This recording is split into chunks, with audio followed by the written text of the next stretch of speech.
क्या आपको पता है कि अगर आप पर बेवफाई का आरोप लगे, कोर्ट में ना सिर्फ आपका कथित पार्टनर बल्कि आपकी कॉल डिटेल्स और लोकेशन भी सबूत बन सकती है। और अगर ऐसा नहीं किया तो आपका केस ही कमजोर हो सकता है।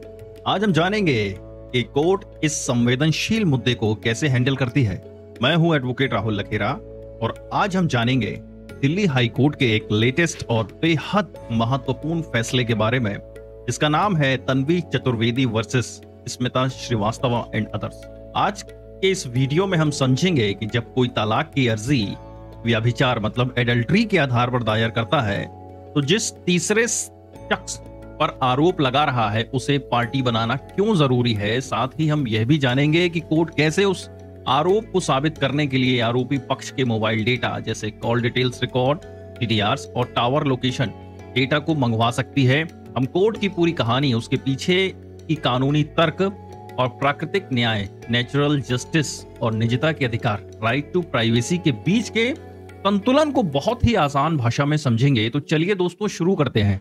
ये कहानी एक महिला से शुरू होती है जिसने अपने पति से तलाक मांगा। तलाक का कारण था एडल्ट्री, व्यभिचार और क्रूरता।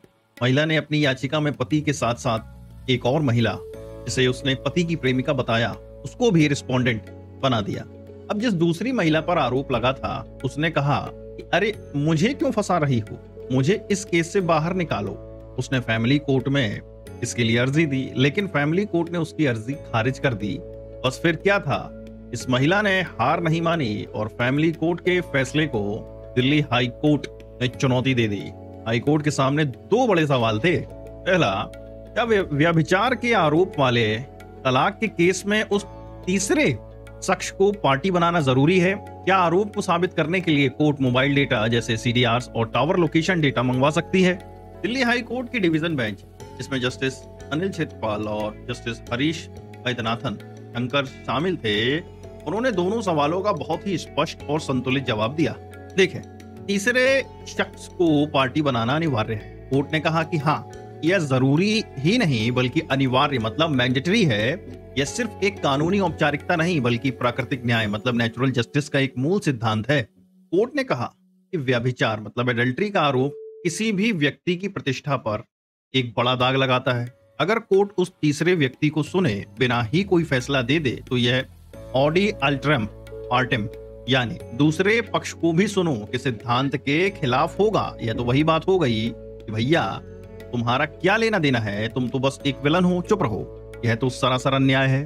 अब इसका दूसरा फैसला समझो कि मोबाइल डेटा सबूत बन सकता है। कोर्ट ने कहा कि हाँ, कोर्ट व्यभिचार के आरोप को साबित करने के लिए मोबाइल डेटा मंगवा सकता है।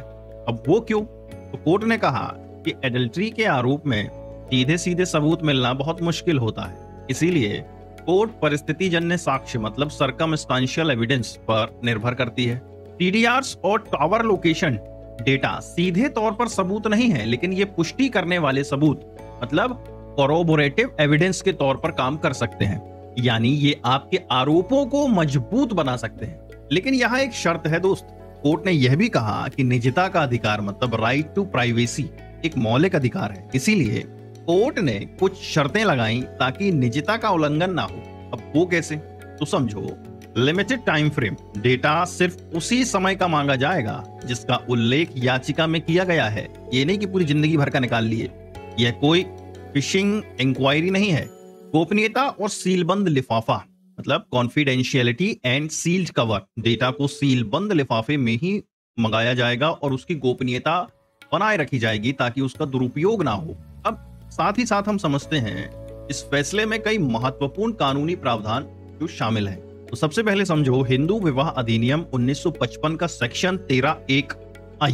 यह सेक्शन व्यभिचार को तलाक का एक आधार बनाता है। सिविल प्रोसीजर कोड सीपीसी का सेक्शन 151 यह कोर्ट को अपनी इनहेरेंट पावर मतलब अंतर्निहित शक्तियों का इस्तेमाल करने की शक्ति देता है ताकि न्याय सुनिश्चित हो सके।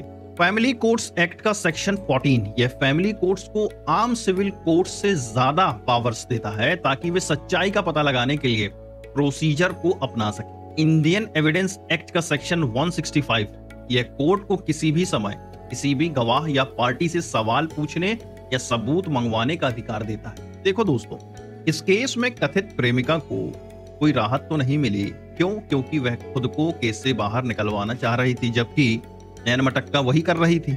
जबकि कोर्ट ने साफ कर दिया कि प्राकृतिक न्याय और कानूनी प्रक्रिया के तहत उसका इस केस में होना अनिवार्य है। साथ ही कोर्ट ने मोबाइल डेटा मंगवाने के आदेश को भी सही ठहराया।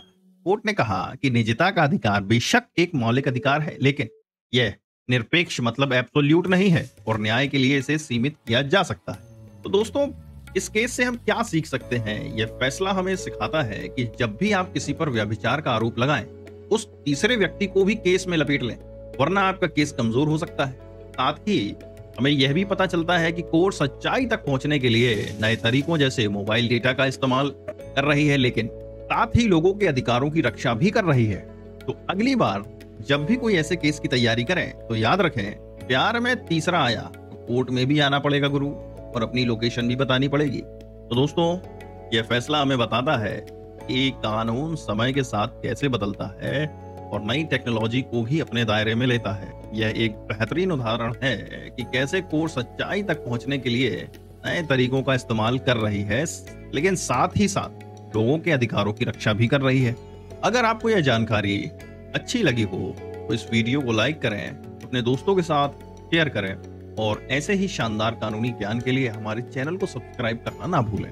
मैं हूं आपका दोस्त, आपसे जल्दी ही मिलेंगे एक और नई कहानी, एक नई कानूनी जानकारी के साथ। तब तक के लिए नमस्कार, जय हिंद।